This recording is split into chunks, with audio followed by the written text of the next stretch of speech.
Good morning. We are starting out with a dense fog advisory this morning. This time it's in effect to the south of the interstate and east of Highway 65, so areas like West Plains are included there.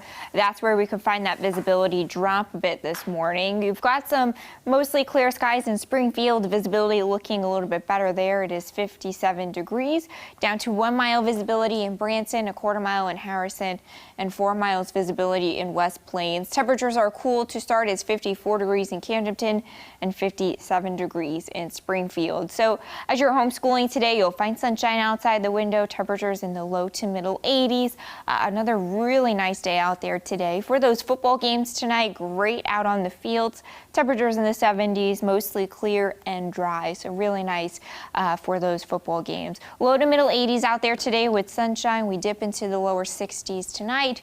We keep temperatures warm tomorrow in the middle and even upper 80s out ahead of a strong cold front. So this weekend looks really warm, middle and upper 80s, sunshine both days. I think rain holds off into the overnight on Sunday. We'll have some showers possible late Sunday into Monday, and then a big cool down is coming. You'll find some highs in the 60s Tuesday, Wednesday, and Thursday.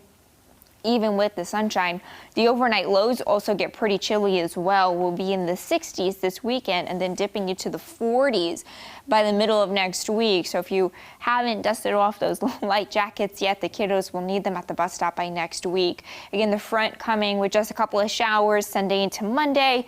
We'll find some of that much cooler air starting to seep in on Monday, and then a big blast of a fall feel in the air coming by next week. Highs in the 60s, overnight lows in the 40s. Joe, Jen.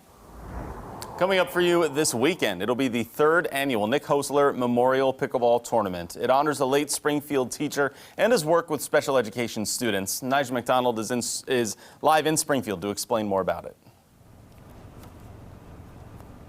Yeah, Joe, well, good morning. Mr. Nick's Inclusive Playground is located here at McBride Elementary and is made possible thanks to the pickleball community. Now, so far, that community has raised more than $22,000 towards the equipment for the playground. Now, these pieces include things that all children can experience. Now, I met with Nick's mom, Mary Kay Hosler, who says inclusivity for all children was Nick's passion. She says it feels good to know his dream didn't end when the family lost him unexpectedly. Now, the tournament has grown in size since it first began 3 years ago. Hosler says more than 130 players from 6 different states are registered. The event is free and open to the community.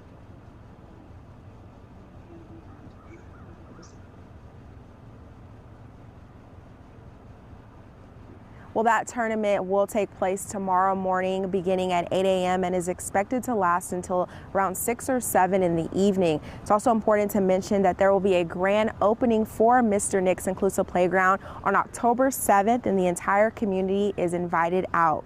Reporting live in Springfield, Nigel McDonald, Ozarks First. All right, Nija, thank you. Moving on now to some health news. It's been nearly 7 months since the first case of COVID-19 in the United States. And with no signs of the pandemic slowing down, it's starting to take a toll on people's mental health. 2 clinical psychologists in Springfield say they are seeing a huge increase in mental health distress this year. One reason is people are tired of social distancing. They say there's an obvious increase in teenagers suffering from the isolation and that it's important to pay attention to symptoms of depression. Watching for kids who are isolating themselves, spending most of their time online, various kinds of media, and refusing the opportunities they do have to go places and get out in the real world. Are the things that normally made them excited or made them happy, are those things just not working? They go to extreme measures to isolate. They tend to just overeat. Doctors say if you are experiencing depression, especially heading into the cold seasons, phototherapy or light therapy can help. They are the frontline treatments for depression this time of the year. And around the region for you, the FBI is confirming a federal civil rights investigation is underway in the 2018 death of an Overland Park teen. 17-year-old John Albers was shot and killed by police during a mental health call. One of the officers who responded fired 13 rounds into the minivan that he was driving. John's parents argue Overland Park lacked transparency and accountability. That officer was also given a severance package of $70,000. Looking at news from around America, another brush fire has ignited in the western U.S., this time in Hawaii. Firefighters are battling a 3-alarm fire there. Officials say structures are being threatened and crews are working to protect homes in the area. No evacuations have been ordered. Around the world now, a British police officer was shot dead inside a London police station early today while detaining a suspect. The 23-year-old man being detained also suffered a gunshot wound and is in critical condition. No police weapons were fired. It's rare for police officers to be shot and killed in the UK, which has strict firearms laws. The police have launched a murder inquiry, and the independent police watchdog's also investigating too. The Eiffel Tower was evacuated for several hours after police received a call suggesting a bomb had been placed there. The Paris monument was searched and no explosives were found. Several hundred people, including tourists, restaurant staff, and workmen, were led away from the tower. It has since reopened. Need to bring you some election news around the Ozarks. When it comes to the election, you need to request an absentee or mail-in ballot in order to receive one. Every registered Missourian may request, but it must be noted that they have to be notarized. It must be noted. The ballot has to be sent back through the U.S. Postal Service at no cost. It's paid for by your taxpayer dollars. If you're voting absentee, though, it's a little bit different. You do not need a notary if you meet the incapacitated or at risk for coronavirus reason that's listed on that application. All remaining absentee votes do need notarization. You can see the Secretary of State's office website for all absentee reasons, and you can return absentee ballots in person, by mail, or in person by a relative within the second degree of you. A mandatory boil order for all residents and businesses in the city of Marshfield is in effect. The order was issued last night and is in effect until further notice. It is the result of low water pressure caused by a failure in the system. Residential facilities will be part of a new $50 million development plan in Lebanon. 3 apartment buildings and potentially 500 homes are in the works as well starting next year. OHM Developing Incorporated says it was approached by the city a year ago to fill this need. They'll be considering coronavirus guidelines going forward as well. We now have a traffic alert for you. The local bridge sealing project continues and will close a heavily used interchange ramp over the weekend. The southbound Route 65 to westbound Route 60 ramp in southeast Springfield will be closed tonight at 8 p.m. until possibly Monday.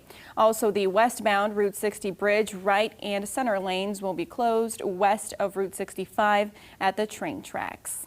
And now here's a look at what's coming up after daybreak. Coming up, protests and calls for justice continue after the grand jury decision not to charge officers directly in Breonna Taylor's death. Plus, we'll ask House Speaker Nancy Pelosi about the fight over filling the Supreme Court vacancy. Coming up on CBS This Morning.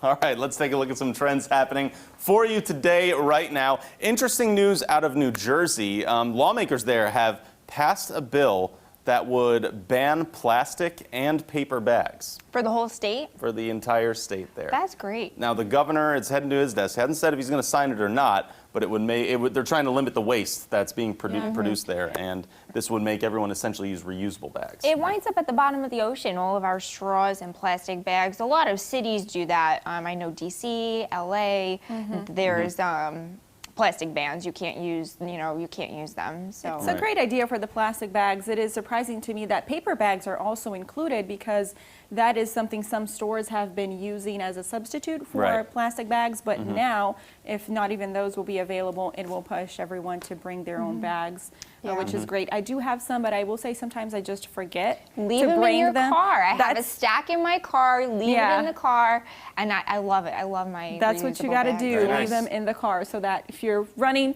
to the grocery store from work, it's already there. It's right there. One more note, you're going to leave them in your car when you leave, right?